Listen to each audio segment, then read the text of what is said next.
pembelahan sel itu dimulai dengan interfase. Interfase merupakan tahap paling lama dari siklus pembelahan sel.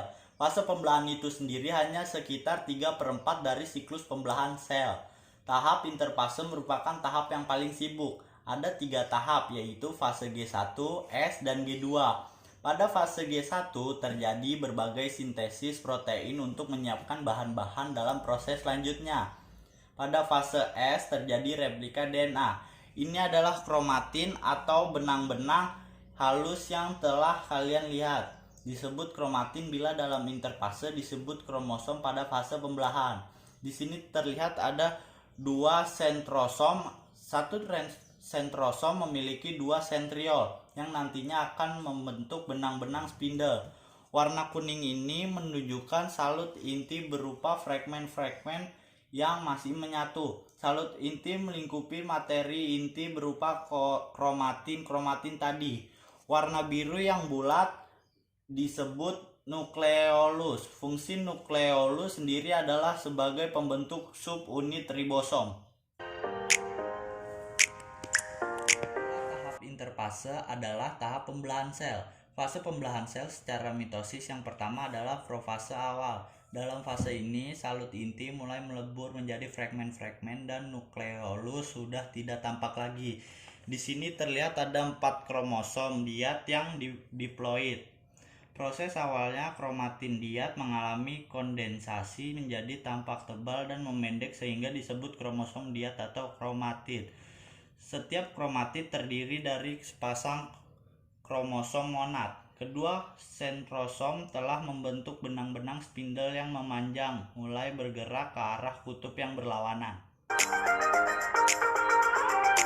Selanjutnya dari pembelahan secara mitosis adalah profase akhir. Di sini membran nukleus benar-benar telah melebur menjadi fragmen-fragmen terpisah di dalam sel. Kedua sentrosom posisinya telah berada di kutub yang berlawanan dan benang-benang spindle itu telah mengikat kromosom diat untuk ditarik menuju ke bidang ekuator. Ujung-ujung spindle itu sebenarnya tidak menyatu tapi hanya berhimpit atau disebut dengan overlapping. Ini adalah tahap metafase. Pada tahap ini posisi 4 kromatid atau kromosom diat tadi telah tersusun sejajar tepat di bidang ekuator. Kedua sentrosom di kutub berlawanan yang membentuk benang-benang spindle inilah yang berperan penting dalam menggerakkan atau mengarahkan kromosom diat menuju ke bidang ekuator seperti yang terlihat pada gambar ini. Tahap metafase selanjutnya adalah tahap anafase.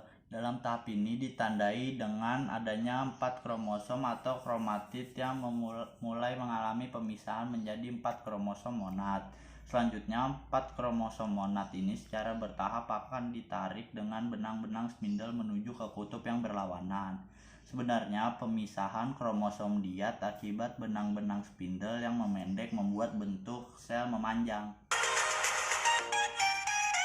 Terakhir adalah telopase yang diiringi dengan pembagian sitoplasma disebut dengan sitokinesis. Kromosom-kromosom monad dengan sentrosom telah berada di kutub yang berlawanan. Fragmen salut inti pada masing-masing wilayah kutub mulai dirangkai kembali. Benang-benang spindle oleh sentrosom tidak tampak lagi. Kromosom monad pada masing-masing wilayah kutub menjadi kromatin kembali. Ada filamin, aktin, dan miosin pada pertengahan sel yang muncul sehingga nantinya akan membagi sitoplasma sel menjadi 2 sel anakan.